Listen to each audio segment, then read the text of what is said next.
Hello viewers, welcome back to Astro vectors.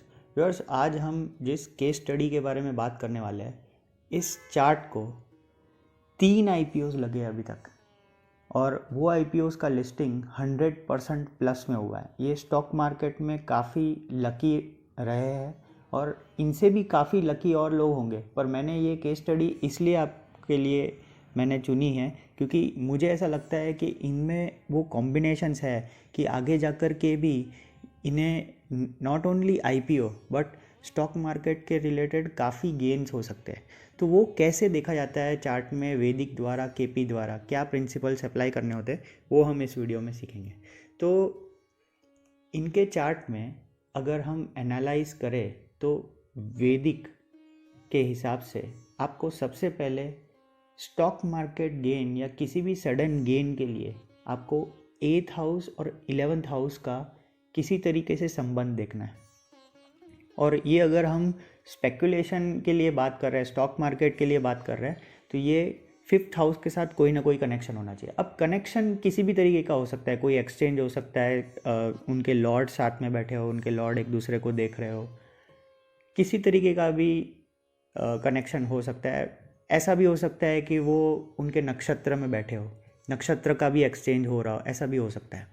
तो अब अगर इनके चार्ट में ध्यान दें तो इनके चार्ट में 8th लॉर्ड जो मून है और 11th लॉर्ड जो वीनस है, वो दोनों एक साथ सेकंड हाउस में बैठे हुए हैं। सेकंड हाउस बैंक बैलेंस का हाउस होता है और मून सेकंड हाउस से 8th हाउस को देख रहा है, तो इसलिए 2, 8, 11 का यहाँ पे संबंध बन गया। तो एक तरीके से इनका बैंक बैलेंस के साथ सडन गेन का संबंध बन गया। 11th लॉर्ड सेकंड हाउस में जा रहा है, ये एक राजयोग है। जो गेन्स आ रहा है वो उनके बैंक बैलेंस में जा रहा है।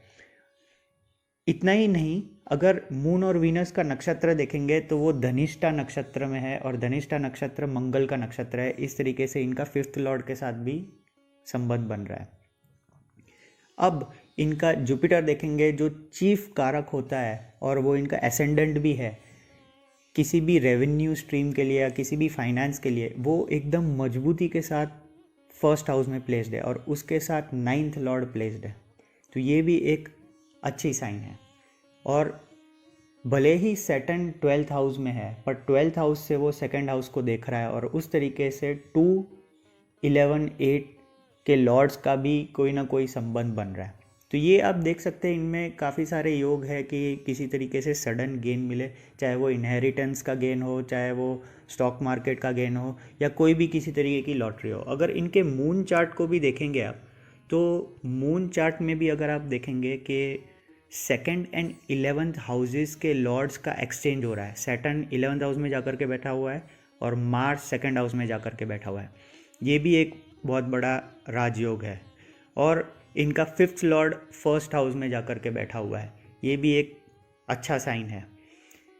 अगेन इनका 9th लॉर्ड 11th हाउस में जाकर के बैठा हुआ है और यहाँ पे जो 5th लॉर्ड और 10th लॉर्ड है जो वीनस है, वो सबसे ज़्यादा योग कारक ग्रह है और वो फर्स्ट हाउस में जाकर के बैठा हुआ है। इसलिए एक तरीके से इनके पास इंटेलिजेंस है, इनके पास एक तरीके से एक्यूमेन है किस तरीके से इन्वेस्टमेंट करना है। फाइनेंशियली ये काफ़ी स्ट्रांग होंगे कैसे इन्वेस्ट करना है ये समझने के लिए।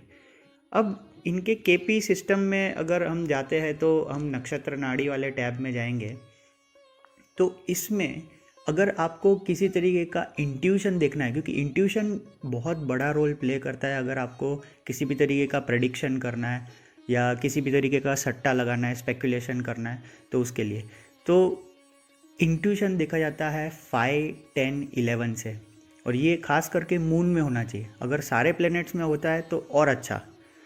तो इनके मोस्ट ऑफ द प्लैनेट्स में आप देखेंगे 5, 10, 11 है और ये एक इंटेलिजेंस को भी दिखाता है। 5, 11 इंटेलिजेंस को दिखाता है। तो सन में है, मून में है, मार्स में है, जुपिटर में है, वीनस में है, राहु में है, केतु में है। इतने सारे प्लैनेट्स में 5, 10, 11 आ रहा है। तो ये दिखाता है कि ये काफ़ी इंटेलिजेंट तो है ही और इनको लक भी साथ देगा क्योंकि 11 आ रहा है। अब 6, 12 जो कॉम्बिनेशन है वो ट्रेडिंग को दिखाता है। तो जब 5, 10, 11 के साथ 6, 12 होता है तो अगर ये डेली कोई चीज़ का ट्रेडिंग करते हैं, अगर वो बिज़नेस में है तो डेली किसी चीज़ के बिज़नेस में होता है जिसमें डेली ट्रेडिंग होता है, तो इनके लिए अच्छा होता है। अगर स्टॉक मार्केट में है, क्योंकि 511 है, तो डेली अगर ये ट्रेड करेंगे तो बहुत अच्छा है इनके लिए। तो इस तरीके से हम केपी चार्ट में देख सकते हैं। पर अगर हमें इसे डिटेल्ड में एनालाइज करना है तो मैंने एक कोलाज बना हुआ है जिसमें इनको तीनों आईपीओस जो लगे हुए हैं उनकी डेट के साथ प्लेनेटरी पोजीशंस क्या थी ट्रांजिट में, ये मैंने दिखा हुआ है। तो इनको डी मार्ट 21 मार्च 2017 को लगा था, 14 अक्टूबर 2019 को IRCTC लगा था, 14 दिसंबर 2020 को बर्गर किंग लगा था। और ये सारे आईपीओस 100% प्लस में लिस्टिंग हुए हैं। डी मार्ट आज की डेट में उनको 300 में लगा था, अभी 3000 रेट चल रहा है, तो 10 टाइम्स हो गया है। तो मतलब 1000% का एप्रिसिएशन मिला हुआ है। तो इस तरीके का क्यों मिलता है? तो इसके लिए आपको इनके चार्ट के वीनस को देखना है। वीनस क्योंकि इनका 6th लॉर्ड और 11th लॉर्ड है। 6th लॉर्ड एक परिश्रम दिखाता है, 11th लॉर्ड जो है वो गेन दिखाता है, कंपटीशन से गेन दिखाता है। तो इसलिए इनका वीनस जब जब अच्छी तरीके से प्लेस्ड होगा तो इनको गेन होगा। अगर आप डीमार्ट से शुरू करते हैं तो इनका वीनस जो है वो उच्च का पड़ा हुआ है 4th हाउस में, वहाँ पे वो दिग्बली भी है। अगर आप IRCTC की बात करते हैं तो उसमें भी वीनस जो है वो 11th हाउस में ही है और इसमें वो अपनी खुद की राशि में है, इसलिए वो और बली है। अगर वो आप बर्गर किंग की बात करते हैं तो यहाँ पे भी वीनस भले ही 12th हाउस में बैठा हुआ है, पर वो 8th Lord, 11th Lord, 9th Lord इनके साथ बैठा हुआ है। तो ये दिखाता है कि इनका वीनस काफ़ी स्ट्रांग है। और बर्गर किंग में ऐसा हुआ था कि 13 दिसंबर को वीनस तुला राशि में था, मतलब कि 11th हाउस में ही था। जब वो लिस्ट हुआ 14 दिसंबर को, तब वो स्कॉर्पियो साइन मतलब कि वृश्चिक राशि में चला गया था। इसलिए ये कह सकते हैं कि वीनस जब इनका तुला राशि में होता है तब इनको ये फ़ायदा देता है। अब ये तो ट्रांजिट सेकेंडरी है, उसके पहले आपको देखना पड़ेगा कि इनकी दशा कौन कौन सी आती है। तो जब हम बात करते हैं डीमार्ट की 21 मार्च 2017, तो उनकी दशा चल रही थी जुपिटर की, जो इनके चार्ट में अच्छे से प्लेस्ड है, और जुपिटर केतु मर्क्यूरी चल रहा था। इसी तरीके से जब इनका IRCTC लगा था 14 अक्टूबर 2019 को,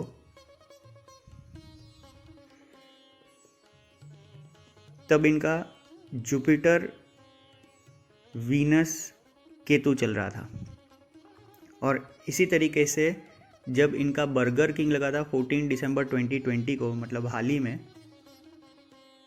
तब इनका जुपिटर मून राहु चल रहा था। तो आप हमेशा देखेंगे किसी भी सडननेस के लिए राहु केतु का होना ज़रूरी है दशा भुक्ति अंतर में। जुपिटर जो इनका सबसे अच्छा प्लैनेट है, फर्स्ट हाउस का लॉर्ड भी है, एसेंडेंट है, वो जब कभी भी एक्टिवेट होता है तो इनका जो है लक शाइन करता है अपने आप। तो इसलिए जुपिटर की जो दशा चल रही है इनके लिए अच्छी भी चल रही है। तो प्लैनेट्स जो है जिनकी दशा भुक्ति अंतर चल रही है वो भी सपोर्ट कर रही है, और ट्रांजिट जब जब सपोर्ट करेगी तब इनको जो है वो ट्रिगर हो जाएगा। तो इस तरीके से आप अपने चार्ट में भी देख सकते हैं कि आपको किसी IPO का सब्सक्रिप्शन मिलने वाला है कि नहीं, या किसी भी स्टॉक मार्केट से आपको गेन मिलने वाला है कि नहीं। प्लीज़ लाइक करें, शेयर करें और ज़्यादा से ज़्यादा लोगों को सब्सक्राइब करने को कहें मेरे YouTube चैनल एस्ट्रो वेक्टर्स को। धन्यवाद।